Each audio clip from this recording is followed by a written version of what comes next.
안녕하세요. 북식호흡 주인장 바무와 게로입니다. 다시 할까? 텐션이 너무 낮아 지금. 그니까. 솔. 솔. 시작하기에 앞서서 저희가 자그마한 소식이 하나 있는데요. 무엇이죠? 드디어 인스타 계정을 개설했다는 것입니다. 오! 우우우. 인스타 아이디가 뭐죠? 북식 HH. 북식 호흡입니다. 북식호흡 검색하면 아마 뜰 거예요. 그쵸? 저희 화요일마다 업로드 공지가 올라가고요. 저희의 일상도 약간씩은 보여줄 수 있지 않을까 합니다. 맞아요. 많이 찾아와 주세요.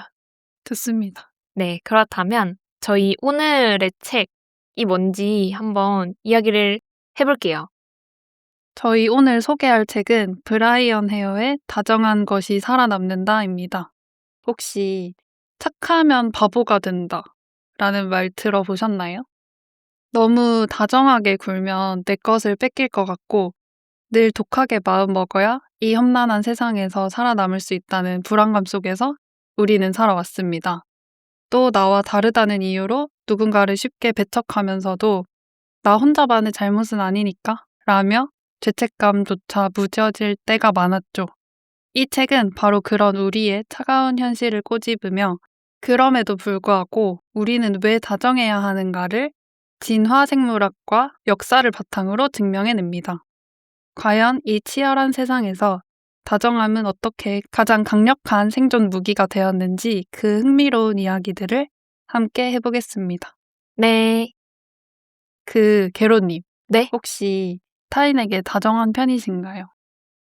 저는 다정하려고 노력하는 편이에요. 그러니까 타인을 너무 타인으로 바라보지 않으려고 노력해요. 바무님은 이 세상이 다정한 것 같아요? 아니요. 이 책 제목처럼 다정한 것이 살아남는다 해서 저희가 살아남았잖아요. 네. 그래서 우린 다정한가? 물론 다정한 부분도 각자만의 가지고 있겠지만 요즘 사회를 봤을 때 혐오가 더 넘쳐나는 것 같아요. 다정함과는 반대인.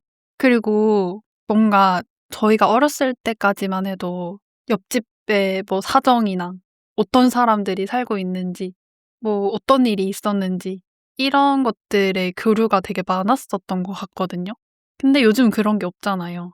그래서 뭔가 서로를 돌보는 걸 포기한 느낌이에요. 근데 그 이유가 뭐라고 생각하세요?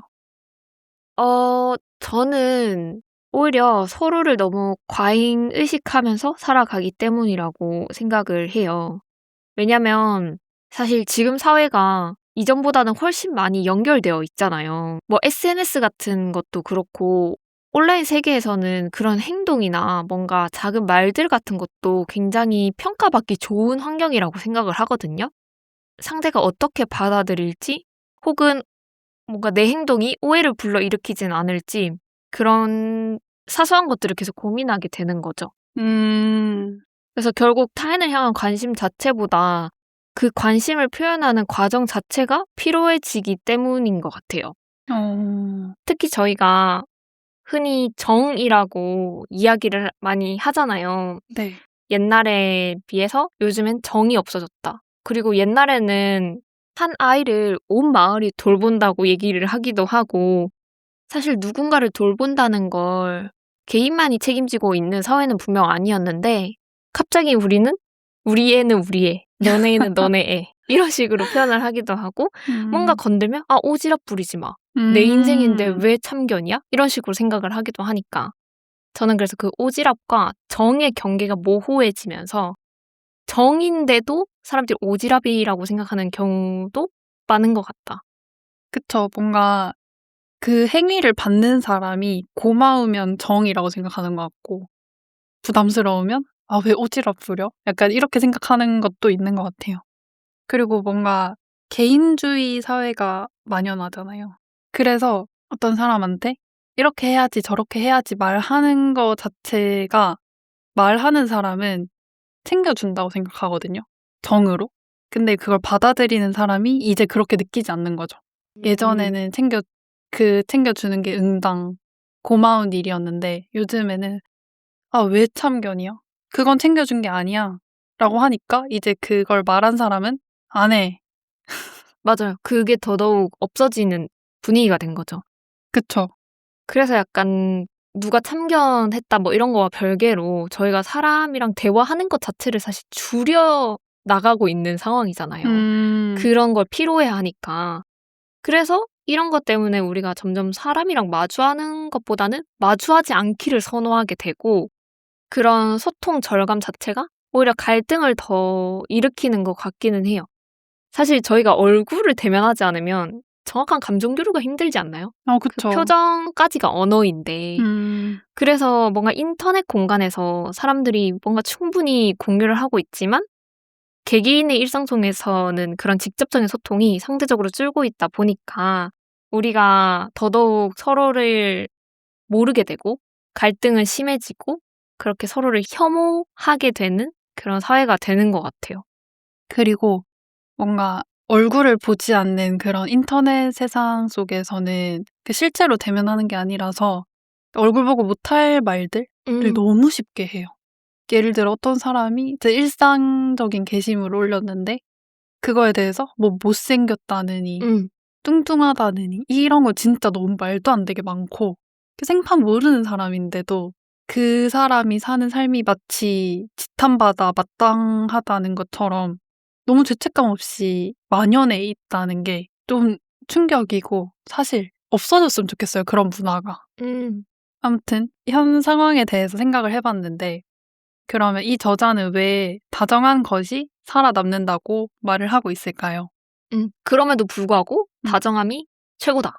그쵸. 우린 다정함 때문에 여기까지 왔다라고 이야기를 계속 하고 계시잖아요. 네. 사실 저는 처음에 이 얘기를 들었을 때 이런 사회가 됐는데도 다정함이 지금 우리를 여기까지 이끌었다?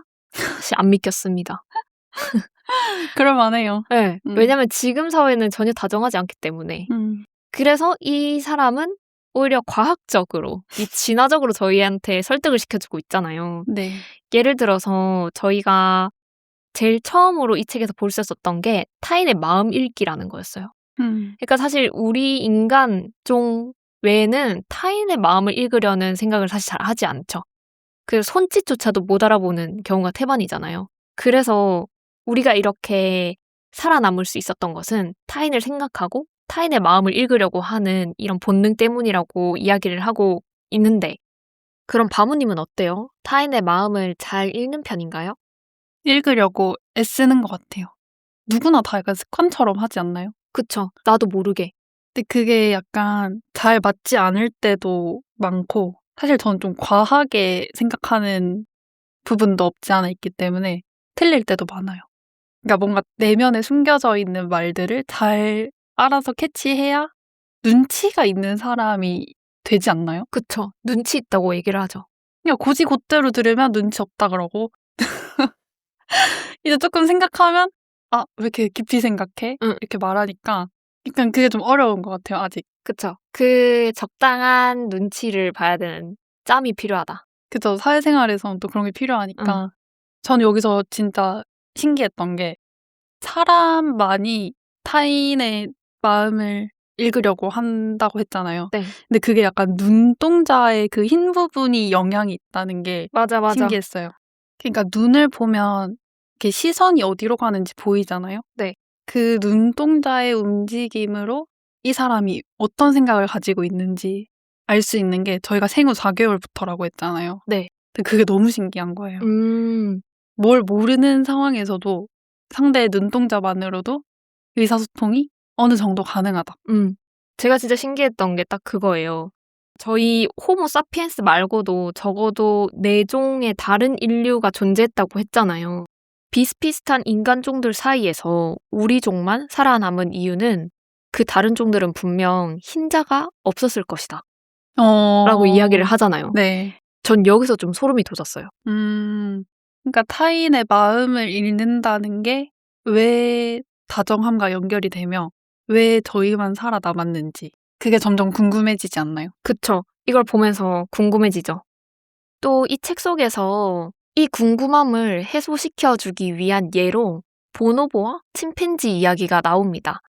보노보는 친화력이 굉장히 좋고 그와 반대로 침팬지는 경쟁을 기반으로 하는 영장류 중 하나였어요.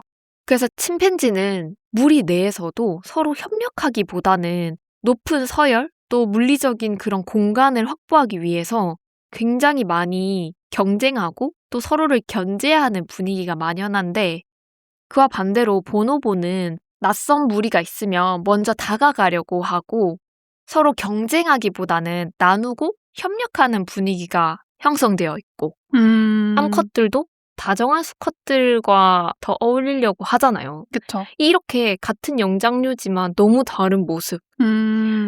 그러니까 보노보는 우리 인간이 범접할 수 없을 정도로의 그런 다정함을 가진 동물이라고 여기서 표현을 하고 있고 네. 그것만큼은 우리가 보노보한테 졌다라고 얘기를 하고 있는데 어쨌든 나누고 협력하면서 살아온 보노보처럼 우리도 협력으로 많은 것을 읽어온 종이잖아요. 인류의 그런 기술 발전이라던가 이런 것은 절대 혼자서는 못할 일들이고 그런 걸 봤을 때 우리 개인적으로도 늘상 협력을 하면서 살아가는 것 같은데 네. 바무님은 누군가와 협력해서 이뤄낸 경험이 있나요? 제가 이 질문에 대한 답을 생각했을 때 사실 뭐 제가 살면서 그런 경험은 많았겠지만 대표적으로 떠올랐던 게 저희 고등학교 1학년 때 피구 대회 기억나세요? 아, 멋있었죠. 1등 했잖아요, 저희. 그러니까 1등을 위해서 맞아. 엄청 노력을 했고 심지어 선생님들이 이제 심판을 보시는데 그 앞에서도 애들이 쌍욕을 했어요. 기억나세요? 무조건. 그리고 약간 피구는 또 죽었다고 표현을 하잖아요. 그러니까 만약에 누가 맞았는데 안 나갔다? 야, 니 죽었잖아. 니 죽어. 계속 죽으라는 단어가 그렇게 막 서슴없이 나오고 좀 많이 험했었죠, 말들이. 중간에 한번 무슨 벤치 클리어링처럼 다 같이 약간 패싸움 하는 것처럼 맞아, 무서웠어. 갈등도 있었어요. 이게 진짜 무슨 동물들이 싸우는 맞아. 것처럼 진짜 패싸움이라고 하는 말이 정확해요. 그 흔히 생각하면 여고생들의 그런 느낌은 전혀 맞아. 아니었어요. 깡패들이었죠. 그리고 나서 그게 처음으로 저희가 1등을 해본 경험이잖아요. 맞아. 공부는 저희 반이 솔직히 좀 못했어요. 못한 정도는 아니고 공부로는 그렇게 주목을 받지 못했지만 저희가 피구 대회 하면서 저희 반이 약간 견제 대상이 됐죠. 그쵸. 모든 반에. 그쵸. 네. 근데 저희 이거 협력에 굉장히 잘 맞는 주제인 것 같아요. 그쵸. 진짜 협력했잖아요. 저희가 거기서. 정말 어벤져스라고 해도 솔직히 저희 반 무방할 정도로 저 너무 근데 솔직히 너무 무서웠어요. 저는 막 민첩한 편도 아니고 상대반에 그 잘 던지는 친구들이 있으면 그 공에 너무 맞기가 싫은 거예요. 맞아. 그 잘 던지는 애한테 패스 가면 이제부터 무서워. 근데 그럼에도 불구하고 저희 반에 잘 던지는 친구들이 많았다. 그쵸, 많았어요. 약간 저희 반이 던지기를 잘하거나 피하기를 잘하거나 혹은 잡기를 잘하거나 이런 식으로 모두 분업이 돼 있었죠. 어쨌든 1등을 이뤄냈으니까. 맞아. 그때 진짜 뿌듯했습니다. 게로님은 혹시 이런 경험이 있나요? 지금 이 팟캐스트? 왜냐면 일단 첫 번째로 혼자였으면 절대 못했다. 그리고 두 번째로 지금 분업이 너무 잘 돼 있다. 정말 서로에게 그런 긍정적인 영향만 주고 서로의 재주를 마음껏 이용하고 있어요, 지금. 맞아요. 그쵸? 정말 이 둘 중에 한 명만 없어도 잘 굴러가지 않았을 것 같다? 그런 생각이 들어서 저는 이 북식호흡이 아닐까. 좋습니다. 근데 이 책의 저자는 가축화에 대해서도 얘기를 하잖아요. 그러니까 결국 저희가 계속 뭐 다정함, 타인의 마음 읽기, 협력 이런 거를 얘기를 하는 이유가 가축화 가설을 통해서 저희가 살아남았다라는 말을 하고 싶은 거잖아요. 이 저자는. 맞아요. 그러니까 이 저자는 가축화란 동물이 사람의 지배를 받고 사람에게 경제적으로 이익이 되는지 철저하게 인간 중심적인 과정이라고 소개를 해요. 그래서 늑대들 중에서도 친화력이 높은 늑대들이 가축화가 되었고 그게 지금의 개가 되었다고 합니다. 그쵸. 어쨌든 가축화된 종과 또 야생으로 남아있는 더 공격적인 종은 그 뇌와 신체가 다르게 발달한다고 이야기를 해요. 개가 늑대로부터 갈라져 나와서 사람에게 친화적으로 행동하였기 때문에 스스로 가축화가 되었고 또 이에 따라 개에게서는 협력적인 의사소통 기술이 발견되었다라는 게 그 이론을 뒷받침하는 근거예요. 맞습니다. 그리고 사람도 자기 가축화를 합니다. 다정하게 행동하는 개체들만 살아남았고 또 그게 우호적으로 작용을 해서 유연하게 협력하는 의사소통이 높아졌다는 거예요. 결국 감정이 격하지 않고 관용이 높을수록 협력적 의사소통이 높아진다고 말을 하는데 어쨌든 남들에게 감정적으로 격하게 반응하지 않고 또 그런 우호적인 작용을 하는 개체들만 살아남는다. 이런 가설을 뒷받침합니다. 그렇기 때문에 저희 호모 사피엔스만 이렇게 살아남을 수 있었다. 그쵸? 우리가 똑똑해서 진화를 했다기보다는 협력적인 의사소통과 자제력 발달로 친화적으로 진화하게 되었다는 이야기를 이 책에서 하고 있어요. 똑똑하기만 하다고 해서 기술이 날로 발전하는 건 또 아니었어요. 그쵸? 협력하지 않는 이상 기술은 멈춘다? 라고 과학적으로 설명을 하고 있기도 합니다. 그리고 여기서 제일 인상 깊었던 문장은 협력이 필수인 곳에서는 관용이 지식을 앞선 것이다. 그러니까 똑똑한 게 무슨 소용이냐고요. 맞아. 그 뉴비라고 해야 되잖아요. 네. 처음 하는 사람들을 잘 도와주면서 그 미션을 해결해 나가는 그 보노보들이 참 저희보다 낫다고 생각이 들더라고요. 맞아. 물론 지식도 중요하지만 같이 살아가는 사회니까 너무 이상적인 얘기만 하고 있나요, 저희가? 이게 이 책 자체가 이상적인 걸 추구하기도 하지만 사실 이게 팩트거든요. 다정했기에 저희는 살아남았고 이런 자기 가축화로 인해서 개는 지금까지 살아남았는데 그 반면에 자기 가축화가 되지 않은 늑대들은 멸종 위기에 처해 있잖아요. 그쵸. 그런 걸 봤을 때도 정말 이 논리적으로 우리가 다정했기에 살아남았다는 얘기를 하고 있기 때문에 그렇게 이상적인 얘기는 아닙니다. 그리고 저희가 뭐 별개로 이렇게 생각할 수도 있잖아요. 보노보가 그렇게 친화적인 동물이며 왜 인간처럼 이렇게 진화하지 못했을까? 이런 의문을 가질 수도 있잖아요. 그래서 이 책에서는 그 차이가 자제력에서 온다고 해요. 맞아요.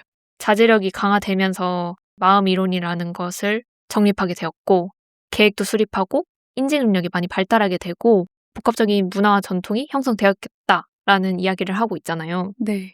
제가 이해한 바로는 자제력이 곧 이성이 아닐까라는 생각을 했거든요. 저희는 이성을 가지고 있잖아요. 네. 어떤 생각을 할 때도 이성적으로 생각을 하기에 종 내에서 발생되는 다양성 같은 것도 우리가 조화롭게 수용할 수 있지 않았나. 여기 책에서는 자제력을 사고와 행동 사이의 공간이라고 해요. 그러니까 생각을 하는 거죠. 그러니까 보노보는 자제력이 없었기에 인간처럼 진화를 하지 못했다는 거 아닐까요? 그쵸. 그러니까 저희가 이 자제력을 갖고 있기 때문에 다양한 언어가 생겨나고 문화가 형성되고 또 큰 사회 연결망으로 이어진 게 아닐까라는 이야기를 해요. 근데 사실 자기 가축화라는 가설에는 또 이면이 있잖아요. 그쵸. 우리는 뛰어난 친화력을 가지고 있지만 비인간이나 혹은 공동체 이외의 집단에 대해서 비우호적인 경향을 나타내기도 하잖아요. 결국 어쨌든 우리는 친화력을 바탕으로 집단을 형성을 했으니까 이 우리 집단이 아닌 것에는 오히려 반감을 가지게 되는 것이 아닌가. 그쵸. 여기서도 그렇게 말을 해요. 인간은 집단 내 타인, 그러니까 모르는 사람이더라도 같은 집단이면 기꺼이 친절을 베풀지만 다른 집단에 대해서는 인간으로도 보지 않는. 진짜. 비인간화 한다는 거죠. 맞아. 비인간화의 예시. 넌 진짜 쓰레기야. 예를 들어 어떤 집단이 이런 얘기를 하는데 그게 내 의견과 다르면 쟤네 이상한 말 하네. 맞아. 아예 사람으로 취급도 안 하죠. 그쵸. 그러니까 그런 게 조금 심해졌어요. 맞아. 특히 인종차별, 뭐 인간 우월주의 같은 것들이 많이 발생하기도 하잖아요. 그쵸. 그래서 인류 역사에 쓰인 그런 전쟁들도 자신의 집단에 대한 보호 그리고 그 외 집단에 대한 반감으로 인해서 생겨났다고 해도 무방한데 그러니까 친화력과 편견이 별개의 문제가 아니고 친화력이 있기에 이면의 문제들이 발생할 수 있다라는 것을 알 필요가 있다. 그쵸. 그리고 어쨌든 집단이라는 것 자체가 우리 편 아니면 너네 편 이렇게 나누는 거기 때문에 우리는 집단 속에서 살 수밖에 없어요. 음. 근데 혹시 집단에 속하는 것이 좋으세요? 저는 집단에 속하는 걸 좋아하긴 합니다. 집단이어서 좋다기보다는 공통점을 공유할 수 있다는 게 너무 좋은 것 같아요. 바무님은요? 제가 이제 살면서 수많은 집단을 거쳐왔거든요. 진짜 사소하게는 뭐 학교에 무슨 반, 그리고 뭐 같이 노는 친구들. 그런 것들을 거의 20년 동안 하다가 제가 재수를 하면서 갈피를 못 잡겠는 거예요. 아무 데도 소속되지 않고 어디 가야 할 필요도 없고 그러니까 집단의 소중함을 제가 그때 깨달았습니다. 아, 맞아. 뭔가 소속되어 있어야 마음의 안정을 얻기도 하죠. 예를 들어 취준생 시절. 얼마나 괴롭습니까? 그러니까 소속되지 않았다는 것 자체가 나는 쓸모없는 사람이지 않을까? 라는 불안감을 가져와요. 그리고 약간 그것도 있어요. 사회생활을 하지 않다 보면 퇴화되는 느낌이 살짝 있거든요. 사회성이 좀 떨어지는 것 같은 느낌을 받기도 해요. 그래서 더욱더 우리는 혼자 살아갈 수 없지 않나라는 생각을 더 많이 하게 돼요. 맞습니다. 그래서 뭐 저희는 기술이 발전하면서 이런 친화력이라는 좋은 능력을 잘 이용하기도 하지만 이런 다른 집단을 배척하는 이런 어두운 본성을 좀 다스릴 필요는 있는 것 같아요. 그쵸. 요즘에는 그 집단 간의 혐오가 너무 과열되어 있기 때문에 사람이라면 응당 다 똑같지 않잖아요. 그쵸. 근데 나랑 너는 생각이 다르니까 너 맞아야 돼. 이 수준까지 온 것 같아요, 저는. 저는 그래서 그런 것들을 보면 너무 피곤해지고 그래서 사람들이 점점 자기의 의견을 말하는 게 힘들어하지 않나? 라는 생각도 해요. 많이 조심스러워지긴 했죠. 맞습니다. 그러면 이런 진화적 관점에서의 인간의 친화력에 대해서 이때까지 얘기를 했잖아요.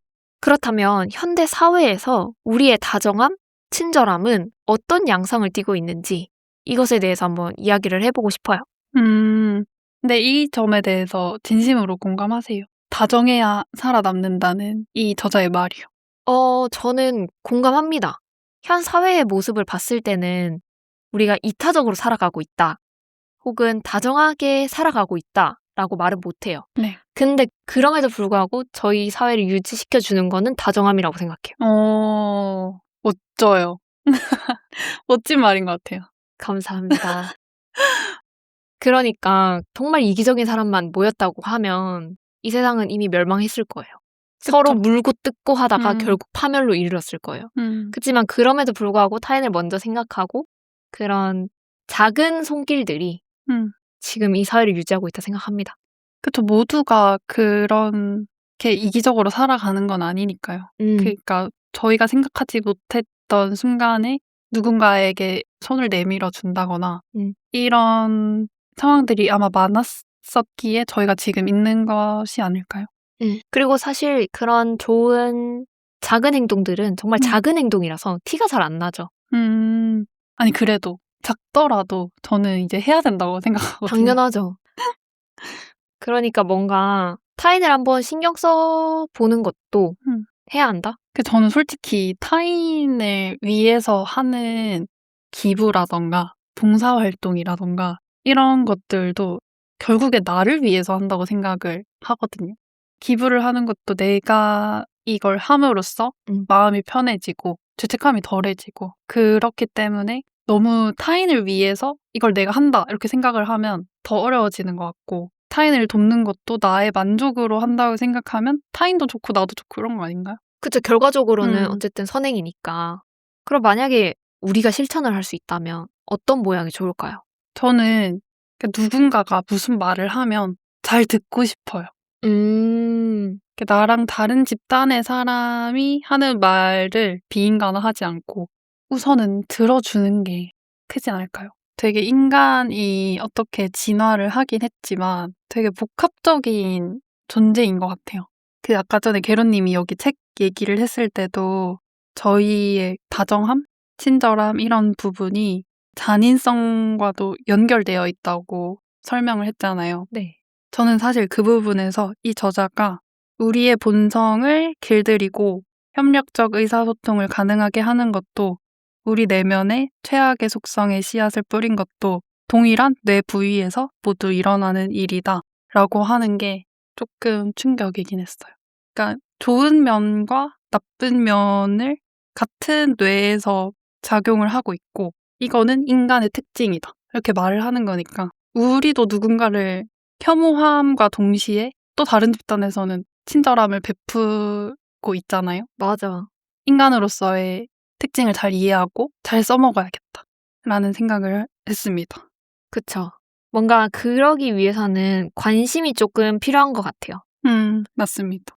어쨌든 인간이 집단으로 살아가니까 집단에 대해서 우린 영향도 많이 받잖아요. 네. 그렇기 때문에 우리는 우리를 둘러싸고 있는 것들에 관심을 좀 가지고 뭐 예를 들어 작게는 뭐 이웃집 아이, 자연, 다른 종들 뭐 많은 관심을 가지고 살아가야 할 것 같긴 해요. 그런 관심이 있어야 공감도 나타나지 않을까. 일단 혐오를 멈추면 되지 않을까요? 난제 아닌가요? 난제? 제 생각에는 그 혐오가 타협이 목표는 아닌 것 같거든요. 타협에는 관심이 좀 없는 것 같아요. 그 혐오하는 사람들은. 그쵸. 그게 문제예요. 도태돼야 하는 사람들인가? 근데 여기서 저자는 집단 간의 갈등을 완화시키고 잘 지내는 방법은 집단 간의 그 불안도가 낮은 상태에서 여러 집단이 접촉을 해야 된다고 하잖아요. 이게 가능할 것 같으세요? 불가능하죠. 왜냐면 뭐 예를 들어 인종차별이 지금 심해. 그렇다고 해서 우리가 막 그러면 우리 다 같이 섞여서 살아보자 이럴 순 없잖아요. 그쵸. 접촉을 아무리 느린다고 해도. 개개인의 노력이 굉장히 필요한 것 같고 사회적으로 해결하기에는 좀 긴 시간이 필요하지 않을까. 그리고 저는 사실 그래 뭐 내가 바꿀 순 없어. 근데 나는 바뀌어보자. 약간 이런 마음이 있어요. 그리고 이 책이 어쨌든 착하면 바보가 된다? 이런 말들에 대항할 수 있는 힘이 돼준 책인 것 같아요. 그 말이 틀릴 수도 있다. 그리고 타인에게 다정하게 대하는 편이 결국에 나한테 좋은 거잖아요. 그쵸. 그렇게 생각하면 도움이 된다? 네. 그러면 결론적으로 정리해 봤을 때 어쨌든 인간이라는 종이 이런 타인에게 공감할 수 있는 능력을 가지고 있기 때문에 여기까지 진화를 하고 발달을 해왔다고 이 책에서 이야기를 하고 있어요. 그리고 다른 종에서도 마찬가지로 관찰되는 그런 자기 가축화에 의한 친화력, 관심, 공감이 우리가 이렇게 생존하고 협력하게 해주기도 했지만 자신과 다른 무리에 대한 적대감을 나타나게 하기도 하잖아요. 네. 어쨌든 이로 인해 저희가 인종 간의 차별, 나라 간의 전쟁이 발발하기도 했고 또 이러한 문제와 갈등이 현대 사회를 형성하기까지 굉장히 핵심이 되었다고 이해할 수도 있어요. 그래서 이런 관심과 공감이 우리의 인류 발달에는 영향을 좋게 미쳐왔지만 지금으로서는 상대에게 고통을 주기도 한다. 이렇게 설명할 수 있나요? 어쨌든 타협하면서 살아남는 것이 우리의 주요 생존 전략이다. 이렇게 이야기를 하고 있어요. 네. 어떻게 생각하세요? 이 책을 읽고 느낀 바가 있다면? 저는 제가 누군가에게 다정함을 먼저 건네는 것보다 오히려 제가 그런 것들을 받아본 게 또 생각이 나더라고요. 제가 그 대학생 때 저희 학과의 분위기 자체가 서로 도와주는 게 당연했어요. 그러니까 어떻게 보면 학점이 걸린 과제들을 해내야 되는 거라서 자칫하면은 경쟁이라고 생각을 할 수도 있는데 누가 어디서 이제 막힌다 이러면 바로 가서 도와주고 뭐 없다 이러면 빌려주고 하는 게 너무 학과 내에서는 당연한 분위기였기 때문에 그런 다정함들이 제 주변엔 충분히 있었다라고 생각이 또 들기도 했고 또 이 책 자체가 과학책이잖아요. 네. 그냥 우리 무조건 다정해야 돼 이렇게 말하는 게 아니라 정말 그 진화론적인 관점에서 논리적으로 증거를 제시해주고 있으니까 오히려 그냥 일반 자기계발서나 인문학 책보다 더 설득력이 있는 것 같아요. 맞아요. 반박도 못할 정도로 멋진 연구들을 많이 하셔가지고 신기하기도 했습니다. 캐로님은 어떻게 읽으셨어요? 저도 바무님이 이야기하는 거를 듣고 보니까 또 저의 주변에 있었던 다정함에 대해서 생각을 잠깐 해보게 됐는데 제가 타지에 있을 때 정말 타국이 있을 때 타인을 돌볼 여력이 없다고 저는 생각하고 정말 살아왔던 것 같은데 그 와중에 제가 저를 굉장히 많이 도와주는 분을 만났어요. 거기서. 근데 정말 제가 먹고 싶은 거 있으면 만들어주고 그리고 제가 아프면 약도 주고 이런 식으로 도와주니까 저도 그 상황에서 그분한테 도움이 될 수 있도록 여러 가지 노력을 많이 했던 것 같아요. 뭔가 힘든 일이 있거나 하면은 이야기도 하고 들어주고 이렇게 서로 돌봐왔기 때문에 그 타국에서 둘 다 살아남을 수 있었지 않았나라는 생각이 갑자기 들었네요. 뭔가 낯선 공간에 가면 그런 본인만의 그 위축되는 것도 있고 또 그런 상황에서 누군가 이렇게 손을 조금이라도 내밀어주면 그게 진짜 고맙잖아요. 동아줄 진짜. 그러니까 저도 약간 그런 사람이 돼야겠다 생각은 하고 있지만 막상 제가 이제 여유가 없거나 이러면 잘 안 보이거든요. 그러니까 그걸 아니까 나한테 그렇게 해주는 사람이 더 고맙고 또 나도 진짜. 어디서 갚아야겠다 이런 마음도 들기도 해요. 맞습니다. 게로님은 이 책을 누구에게 추천해주고 싶으세요? 이제 막 성인이 된 사람들? 청소년기에 굉장히 많은 경쟁을 겪어온 사람들이 가장 반감을 가질 만한 주제거든요. 근데 이르면 이를수록 좋을 것 같아요. 이 책을 접하는 시기가. 그쵸. 저도 그렇게 생각해요. 어쨌든 20살이 막 된 친구들은 그러니까 자기의 가치관 이런 거를 재정립할 시간이 분명히 있을 거란 말이에요. 그 시기에는.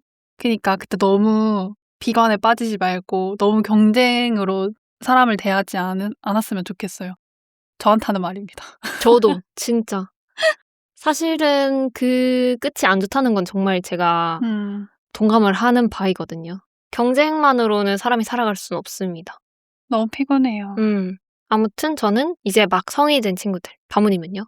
저는 이상하게 사람이 싫은 사람들에게 추천해주고 싶어요. 그런 비관에 빠져 있으면 본인만 괴롭기도 하고 주변에 같이 이렇게 으쌰으쌰하면서 살아갈 사람들이 분명히 있다고 생각하거든요. 그러니까 그런 사람들을 좀 찾아보고 같이 협력하고 이 책을 읽고 마음을 편하게 먹었으면 좋겠습니다. 너무 그런 경쟁 속에서만 살면 피폐해져요. 진짜로. 그리고 사실 뭐 우리가 표현하자면 나쁜 사람들? 나쁜 사람들은 눈에 띄어요. 대신 착한 사람들은 눈에 띄지 않습니다. 그래서 저희가 비관적으로 세상을 바라보기가 쉬운데 사실은 곳곳에 천사들이 많이 숨어 있다. 맞아요. 우리는 그런 모습을 좀 더 주목하고 그 모습을 따라가야 되지 않을까. 좋습니다. 좋습니다. 어쨌든 우리가 진화적으로 서로 다정했기에 이렇게 살아남았다고 해도 경쟁이 쉽게 사라질 거라고는 생각은 안 해요. 그리고 사라지면 안 돼요. 맞아요. 경쟁은 있어야 돼요. 네, 발전을 위해서 필요하고. 근데 대신에 우리가 살아가는 그 원동력 자체가 경쟁이 되어서는 안 된다는 걸 명심해야 할 것 같습니다. 네, 동의합니다. 네, 그렇습니다. 그렇다면 지금까지 다정한 것이 살아남는다에 대해서 이야기를 마음껏 나눠보았는데요. 다음 책에 대해서 소개하면서 마무리를 한번 해볼까 합니다. 저희 북식호흡에게 하고 싶은 말이나 문의사항이 있으시다면 언제든 북식hh@gmail.com으로 메일 보내주세요. 다음 책은 무엇이죠? 다음 주에는 김영하 작가님의 여행의 이유라는 책으로 돌아오겠습니다. 그럼 다음 주 화요일에 또 놀러오세요. 놀러오세요.